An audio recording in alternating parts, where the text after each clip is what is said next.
Okay mga kalingap, ayan po, ito na po yung kubo ni Pat. Nakita niyo po, sira-sira na po. Ganda nga po, Pat. Oo. O, kamusta? Ay, kumikita sa inyo. Ha? Ay, dato. Nakakain ka na? Masag mo may mga ano. Ayan. Bigyan akong pagkain ni Josie. Ah, Akong asawa. Okay.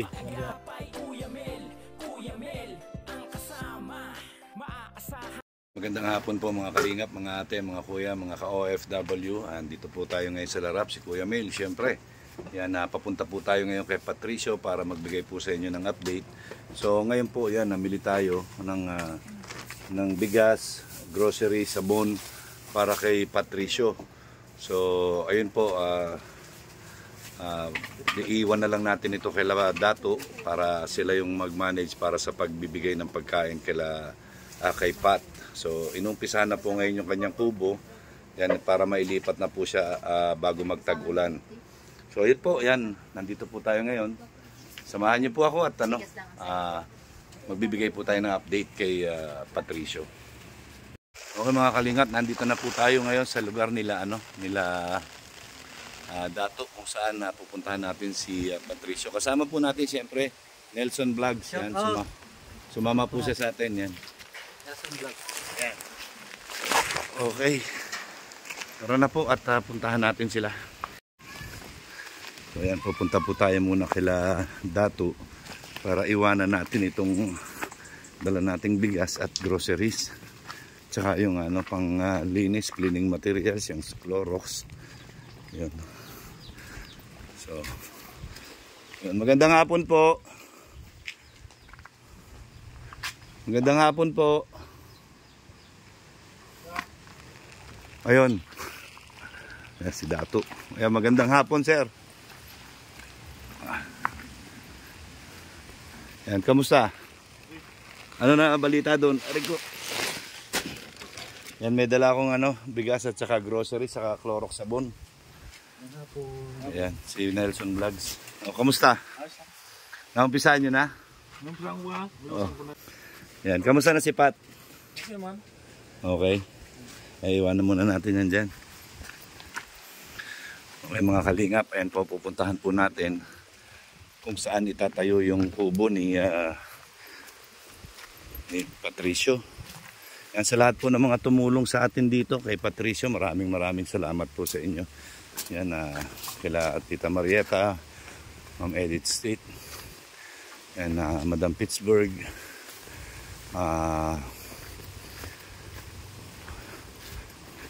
sino pa ba? Si Maria Legaspi Vlogs. Yan, shout out po. Yan guys, ito na po. Yan, ito na po yung dito po itatayo yung kubo. Dito. So, yan na po, meron na pong poste. Nilagyan na po ng poste. Yan po mga kalingap, no? Yan. Kakailanganin pa namin ng 2x3 na coco lumber, mga 10 piraso na coco lumber na 2x3. At saka yung wire na flat cord na wire, siguro mga ilang meters yan? Mga 20 meters, mga 20 meters. Yan, mula dito papunta doon sa may kung saan magtatap ng kuryente doon sa may CR. So yun ang kailangan naming kuryente pa.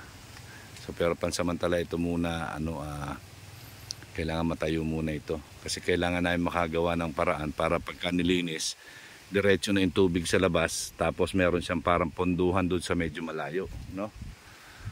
Ayan. So ito na po yung ito na po yung pagtatayuan ng kubo ni Pat. Ngayon puntahan naman po natin si Pat.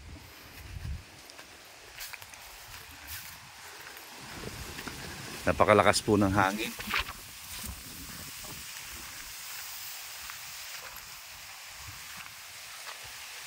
Grabe po ang lakas ng hangin.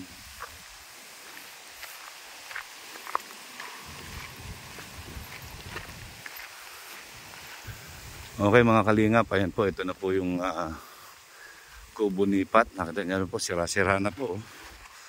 Sira-sira na. Yan. Ganda nga po, Pat. Oo. O, kamusta? Ay, tumighihintay sa inyo. Ha? Kay Dato. Nakakain ka na? Nasa may mga Yan. bigyan akong pagkain ni Josie. Ng Ah, aking asawa. Okay. Kanina. Yan, meron tayong dalang mga dyan, delata, saka bigas. Saka biskwit para meron kang meriendalan. Na lang. Merindala ko. Mamaya-maya dadalan ka. Ha? Pag na. Ha? Sino may makarating. Makakarating yan. Gaya nung sa akin dito. Maya balikan kita. Oh. Pang ilang araw na. Pang 4 na araw na wala pa. Di pa nakabalik. Kawang ko na pasaan na daw kaya. Baka na paano? Baka na traffic. Di kaya ang traffic. Yan. Bakit ganyan ang amoy? Dumumi ka ba? Madumising nga sana akong tiis akong dumi. Hindi makadumi. Patingin nga yung daliri mo. Okay na ba yung daliri mo? Ayos man na. Naigil sa kukuang ko. Kapanalangin. Okay. Very good. Ilang Ayos yan. panalangin kay Jesus Christ. Oo, tama yan. Lagi kang mananalangin kay Jesus Christ, no? Malangin ako sa kanya. Sabi ko, paigihin mo itong daliri ko. Oo. Ako yung babaeng dalagitan na may gawa dito. Mabait talaga ang Diyos, ano? Pinagaling ka. Pinagaling ako. Salamat naman ka ako, Panginoon ko. Pinagaling niyo mo yung daliri ko. Pakita mo, iangat mo yung daliri mo dito, yan. Ganun mo, ganun mo. Yan, yan. Baba mo, yan. Yan, tingnan ko nga. Balik mo. Balik mo. Taas mo konti, hindi ko makita. Kita na. Hindi pa. Sila. Ganyan. Yan. Sabi ko, ay ko salamat sa kay Hesus Kristo. Nagpasalamat ka kay Jesucristo. Ay ko kahit tinarako siya sa cross, awa naman. Siyempre, mabait ang Panginoon eh. Mabait ang Diyos. Kaya, tingnan mo, may tumutulong sa'yo kasi ginamit niya kaming instrumento para sa'yo. 'Di ba? Yan ngayon inuumpisa na yung kubo mo na lilipatan. Sabi nga sa akin ni Bibi na si Dan. Ha? Inaayos na ngayon. Inuumpisa na ni Dato. Pasalamat ka kay Dato kasi talagang pinagsisikapan niyang matapos yung bahay kubo mo doon. Sabi Dato, ilipat kita niya doon.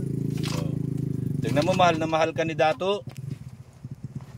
Kaya gumagawa daw siyang bubo, sabi ko mamaya kausapin ko yun. Oh. Gawain kang bubo, dalhin mo dito, utay-utayan ko kahit pa isa-isa. Nakabuo wala ako ng isa maghapon. So, masaya ka na, makakalipat ka na ng kubo. Ay nga ni Bibi, sige niya, pwede mo niya, basura ka niya dito. Pasalamat tayo sa mga tumulong sa atin kay Tita Marieta Ocampo. Kay Marieta Ocampo. Yan, Maria Ligaspi Vlog. Kay Edith Stit. Yan, kay Lola Wonders. Kay Madam Pittsburgh. Mabuti kaya, may mga sildo. At saka kay Guadalupe Tanya. May dala sa akin tira noon. Oh. 300 ang binigay sa akin. Sabi niya, bili mo ng tinapay, sabi ko. Paano ka makakabili ng tinapay? Nasusuyo nga ako nung sa asawa ko ng tinapay. Hindi na bumalik. Di pa manabalik. Wala na. 100 pinadala ko sa kanya. Hindi na bumalik. Ayan. Ayan, Ako, ayan. May nagtinda na dala ng tayong ano, tinapay yun. may dala tayong groceries diyan at saka bigas. Yan para meron kang pangkonsumo sa araw-araw. Yan, sana marami pang sumuporta sa atin para kasi may kailangan pa ako doon sa kubo mo. Meron pang 2x3 na kailangan doon na kahoy. Ito lang kawayan, kung meron sila. Yan hindi yung para sa yung para sa bubong para matigas kasi baka pag hinangin masira, magiba agad. Yan Kung nauga, sabi ko, brisingan ko ito. Maganda pa naman yung kubo mo. Maganda. Tapos lalagyan natin ng pintura. Yan. Bibili tayo ng pintura, wala pa tayong pintura, tsaka yung 2x3 na kahoy, wala pa tayo. Sana meron tumulong ulit sa atin. 'Di ba? Yan, nakita mo, lakas ng hangin. Kasang hangin, umuuga, sabi ni Dato ko yung bagyo niya pat. Oo nga Ay ko sana lisya yung bagyo, huwag naman suminto dito. Kaya nga, para tsaka tinatapos na yung yung inumpisa na yung kubo mo para makalipat ka na doon. Ay, kung lisya man sana dito sa lugar na ito, huwag na naman sana dito dumaan yun. Kaya nga. Kaya lagi ka magdadasal, ha? Kanang maga. Oo. Tapos ako, kay Jesus Christ. Oo. Kahit ko Panginoon ko, huwag mo naman dito padaan dito yung bagyo. Nadadaanan ako niya, nasa ginyang kison ako. Oo. Sige na akong bahay maliit dito. Oo. Ay, kung parang dali ko bayari, kung lang yun, sandaang pawid. Oo. Lagi ka mananalangin sa Panginoon, kay Jesus Christ. Dapa yun. Kabuti nga, tinila ako ng mga barkada ko. Kala ko, di ako makalipat. Bakit pakonti yung kawayan mo dyan? Tinatanggal mo? Natanggal ko at pag natikal, ialis ko na. Ay hindi, wag mong taalisin kasi mahuhulog ka dyan. Yan konti na lang yung kawayan Ayan. So yun, basta antay-antayin mo lang pata kasi inumpisa na yung kubo mo. Antay ko lang yun kung kailan masabi si Bibi na si Dan. Oo. Si Dato ang gumagawa, si Dato. Yan, kaya antayin mo yun. Tanong ko yung mamaya kay Dato. Saan tapos yung bagyo. Huwag kang mag-alala, marami namang tumutulong sa iyo, meron nakakita sa iyo, may nakakapanood sa iyo, nagbibigay naman ng tulong pagka yung mga kulang natin baka mapunuan 'yon para mabilis matapos yung bahay mo. May bahay lang yung ganito lang kalaki, kailangan ko hindi malaki. Hindi, ganito lang din kalaki. Mas maganda lang dito ang pagkakayari. Isang di pa ko lang buka noon. Maganda doon. Presko. May mga puno. Dito walang puno. Mahangin. Yan. Basta lagi ka lang magdadasal, ha? Lagi kang magdadasal kay Jesus Christ na sana matapos agad. Sana maraming tumulong sa atin. Ha? Oo. Sana maraming manood sa video natin. Ha? Yun, paano? Gagabihin ako. Sige. Ha? Basta nandyan, meron kang pagkain dyan, ha? Dadalang ka na lang ni Dato. Hintay ko nga siya ngayon. Nandito siya. Yan, nandyan. Hindi siya nakalaot ngayon, malakas ang hangin. Sabi ko nga, pag masama panahon kang pupunta sa dagat. Oo nga, yan. Dapat love mo rin si Dato kasi love na love ka ni Dato. Di ba? Bukas mapupunta hindi sa akin, papaliguan na naman ako noon. Ngayon, may dala rin akong sabon. Sabi ko nga, itago ko yung sabon dyan niya. So yun, basta yan, ha. Lagi ka lang magdadasal. Antay-antayin mo lang, ha, Pata. Matatapos na yung kubo mo. Lilipat ka na namin doon para hindi na mainit masyado, may ilaw. Lalagyan kita ng maliit na ventilador para presko ka lagi, ha. Saka may mesa ka doon. Kaya Kaya solar. Oh, tatagan mo lang ha, tatagan mo lang loob mo ha. Palakas ka. Okay? Lagi kang magdadasal kay Jesus Christ. Yan. Ay, Panginoon ko. Kasi may pagkalumpo ko. Oo nga.